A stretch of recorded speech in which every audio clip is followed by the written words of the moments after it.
thunderstorm that's 1 inch in diameter. And we're not really seeing anything of that yet, but of course there's still plenty of time for that to take shape. What we're watching now are some thunderstorms getting out towards Manhattan, Junction City, that's down to Harrington and Hillsborough. And again, for reference, here's what it is relative to Kansas City. So what this is going to do in time is work this way over the next few hours. Now, this may not look like much. There's certainly, I expect more development to happen later on tonight. So that looks like just a handful of thunderstorms right now, and it is, but that should become a larger cluster, a larger region of showers and thunderstorms moving through. So there's that. That's what we have ongoing right now, and I'm going to just make sure that every now and again I jump back to Facebook for you to check out what's going on. Doesn't look like we've got any questions yet. Maybe I just have to refresh the page. Let's see. All right, so no, nothing yet. But again, you can chime in with your questions right here on Facebook if you're watching. You can go ahead and send them over to me on whatever social media outlets you prefer. And to remind you of that, let's bring that up once again with the title card here we showed at the top of the broadcast. If you're just joining us, you can go ahead and send them to me this way. Tweet them at me, email me, and I will be sure to look for those. Speaking of which, let's check my email just for a second. Make sure we don't have any of you guys chiming in there. I will say if you've got some questions for me, it really helps to be as specific as possible. Sometimes we have people chiming in and their question is just like Kansas City question mark, Lawrence question mark. I need more info to help answer that question for you. Let me know what you'd like to look for, what you want me to answer, and I can try to be as specific as possible for you. Let's see if we've got anybody on the email threads. Not just yet. So we talked about round 1 tonight, which is kind of the stronger storms, not necessarily severe, but I know many of you have been watching and listening about this, the level 3 out of 5 outlook from the Storm Prediction Center. What in the world does that mean? Well, this doesn't say that it's a guarantee, okay? I mean, a level 3 out of 5, that starts to sound like it's a bit more elevated, and it is, but it's just saying that the potential is there for this to have a fairly decent ceiling in terms of severe weather. It does not mean it's going to manifest or happen, and indeed there are some question marks and some pitfalls as to maybe the severe weather won't actually get going the way some models have advertised. And I will show that to you here on Powercast. So let me kind of just advance forward in time for you. I'm going to have to swap a window or two to do that. Let's see here. Because we're going to start, okay, this is what we want. Let's go forward in time. And again, Powercast is just a computer model's simulation from simulating what the cloud cover and the radar may look like. It's not a right now product. It is a product into time. It is a computer model, but this is kind of simulating what the next few hours could look like. So there you go. We get closer to 11 o'clock, midnight, 1 p.m. We have these showers and storms lifting through. Again, this is not going to be something that's necessarily severe. I could see some strong storms in here with some hail, but for the most part, I think you'll sleep just fine, maybe with some of that thunder around. Some of that rain could actually linger into the early morning hours for Friday, getting closer to dawn and maybe sticking around a little bit after sunrise. But beyond that, we should at least be drying out towards midday, hopefully seeing some breaks in the clouds. I know we really didn't see that all too much today, but we could have just enough sun to help us reach the 70s for high temperatures tomorrow. Indeed, we've got a big south wind coming in tomorrow. That's something we didn't have today. So even if it's kind of cloudy, I still think we can definitely reach some warmer temperatures than we did today and ought to be in the lower 70s. That's going to provide some extra ingredients for some thunderstorms for Friday evening. And I mentioned that Friday evening could be coming in 2 rounds of severe weather, one for the 4 to 7 o'clock time frame, and the other from 11 p.m. and beyond. The 4 to 7 time frame is very interesting because these storms may not develop at all. I mean, I'm serious. They might not get going because there are certain things working against it in this atmospheric setup to allow these guys to get going. And won't get too much in the weeds. I could totally run on some meteorological terminology here, but I won't do that to you right now. But there are things that I'm looking at behind the scenes that's suggesting that this 4 to 7 o'clock round may not be all that much, which is good news for us. If we do get any kind of thunderstorms during this time to really develop and mature, they would have the potential for damaging winds and hail and tornadoes. It would all be on the table. So we're hoping that we don't really see much development in that time period. I'm optimistic that we won't see too much, but we can't let our guard down and have to be watching that time period for some storms. That would be round 2 if it occurs. Round 3 is with the actual cold front coming through Friday night. This would be like working into Kansas City around 11 p.m. to midnight. This has some pretty good frontal support. It should have at least some gusty winds with it. Maybe some severe winds, damaging winds in the order of 60 miles per hour plus. But given the time of night that it's coming through, that's not terribly favorable. And again, it's just kind of missing out on some of the better ingredients. And so that's, again, maybe some severe weather there. It wouldn't likely be tornadic outside of maybe a brief spin up or two. But I think straight line winds would be the one to watch with that. And then as that clears out, we're left with these cooler winds coming in for Saturday. We finally get back to some sunshine, especially for Saturday afternoon. Winds are coming in from the northwest, will be in the 50s. So that's kind of where we're at with that stage. Let me jump back to Facebook. Let me see if we got some questions. All right, so Deborah Peace wants to know if there will be a lot of rain. This is not going to be a huge rainmaker simply because, one, we don't have a whole lot of confidence in those afternoon storms even developing. And 2, that front moving through in the nighttime is going to have a relatively thin line of storms and it's not going to stick around too long. So honestly, your best chance of picking up some rain could be late tonight into early tomorrow morning. But most of us are going to stay a ½ inch of rain or below. So that's going to be kind of what's going on there in terms of the rainfall. Alicia, do you think there'll be hail in the Shawnee or Lawrence area tomorrow night? It's certainly a possibility. Again, kind of around dinner time in the late afternoon and evening, we have that chance of some thunderstorms popping up, which could produce hail if they get going. Again, I have this skepticism about those thunderstorms actually developing at that time. A lot of the higher resolution data is also on board with that. It's showing that those updrafts are going to struggle, but can't let our guard down because there's certainly a scenario where those storms do actually develop, and if they do, they could be pretty potent. And yes, that in that scenario, tomorrow night, Shawnee and Lawrence could be getting some hail. I'm less impressed with the hail potential for that cold front coming through at midnight. Those are the kinds of lines of storms that don't typically produce hail. They're just your bigger wind makers. Melissa, for the weather in Olathe in the next 24 hours, hopefully with me kind of discussing what's going on here, I've helped answer that for you. Debbie would like to know what specifically in Harrisonville. Just to address that, and really, folks, if you have some questions about your town in particular, my first thing would just say to be to refer to this map. And we are all kind of in that level 3 of 5 severe weather potential, including Harrisonville, for tomorrow night. But for most of the region, the same caveats apply. There's that boom or bust potential for some pretty decent severe weather or none at all for Friday evening. And then closer to midnight, we have a line of storms coming through that would mainly be for a damaging wind variety.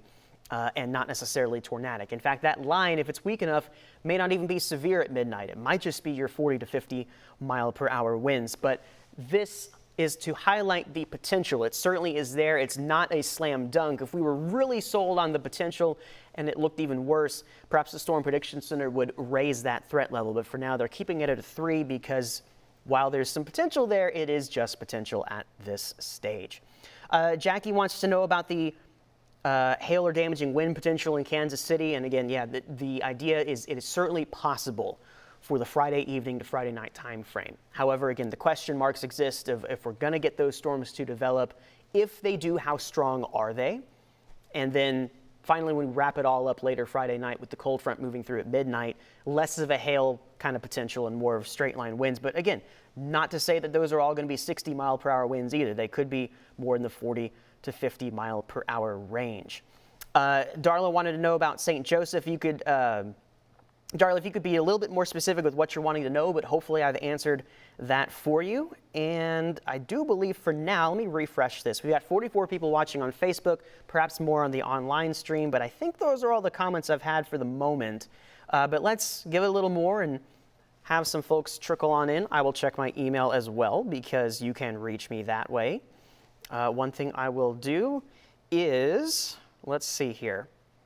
I've got a lot of windows open here, so bear with me. Because what we're doing right now is ask Caleb about the forecast. So you can reach me in one of these few ways. I do have a message here on Facebook, someone chiming in. By the way, I'm sorry about the Facebook thing. I know my Facebook page still says Caleb Chevalier, KXXV. I have tried and tried and tried with the folks at Facebook to get that name changed. They are just not up to it. If I cannot get that name changed to say KSHB, I'm going to have to shut that whole Facebook page down and start a brand new one, because I simply cannot be a forecaster or a meteorologist in Kansas City for too long with the call letters of my old television station. It just ain't going to work. But thank you to Tim for this question on Facebook. He says the forecast for Warrensburg down to Springfield, 4 p.m. to 8 p.m. Friday night. That's the corridor, again, we have to watch. 4 p.m. to 8 p.m. from Warrensburg down to Springfield. There is the potential, Tim, for some thunderstorm development. I cannot stress enough, it is up in the air as to whether we're actually going to see storms 4 p.m. to 8 p.m. Friday evening. If those indeed do form, watch out. They'll be capable of damaging winds, perhaps some tornadoes and some hail as well. But whether those storms form at all is a question mark. And a lot of the latest data is keying in on maybe not being so impressed with that round, and I tend to agree. I'm looking at some things behind the scenes, from the jet stream dynamics to the lack of low-level lapse rates and subsidence. I mean, these are all meteorological terms that I don't expect you to know, but again, we're looking at this under the hood and going, yeah, they're going to struggle. These storms are going to struggle on Friday evening. But like I said, can't let our guard down too much, because if any of those do actually get going, we could be in for a handful for some places, and that's Warrensburg included. I'll go back to this map just for a quick reference, remind you that for tomorrow evening, there is that severe level potential and a level 3 out of 5 from the Storm Prediction Center. Right now, we're just waiting on some rain to get on in here, which looks like this. Let's go back to radar. Okay, so we have a severe thunderstorm warning, not for our area, but there's one for near Manhattan. Let's go ahead and look at that one real quick. I'll go switch back to this so I can control the screen. And okay, so if we see severe weather tonight, it's going to look like this. It would be for severe thunderstorms producing some hail. This is a severe thunderstorm warning for Riley County in Kansas. That's west of here, but I can almost guarantee you, in fact, I'm going to go ahead and check on my phone. I'll bet they issued this for 1-inch hail. I'm actually waiting. There we go. This is from the National Weather Service in Topeka. Yep, what do you know? Northeast at 40 miles per hour with the potential for quarter-size hail. If we see any kind of severe weather tonight, it's going to look like that. It'll be these little storms that might briefly go severe with some potential for some quarter-size hail. You can see near Riley where that hail is going to be. Identify those pinker colors. That's your potential for hail right there. Again, these are storms that are forming west of the region right now. Largely, I don't anticipate these storms to be severe when they reach us tonight. Could be on the strong side, sure, but largely, maybe one or two of those trying to reach quarter-size hail. And you can see some of those starting to take shape out to our west. We've been here for about 15 minutes. I'm going to wrap it up soon, but I do want to make sure I get to all of your questions. So let's go ahead and look at that. Jackie, I appreciate the kind words. Thank you so much. And Darla, you're very welcome. Glad I could answer that for you. Looks like we don't have any additional questions on the Facebook feed for the moment. I don't believe I have any in my Facebook inbox right now other than from Tim. Dawn would like to know thoughts on Gardner. All right, before I make an absolute fool of myself, I'm going to explicitly remind myself where Gardner is, because I've been here for about 6 months, but I'm still definitely learning some locations. Okay, yeah, Gardner's out by New Century. So kind of the Olathe, Gardner area.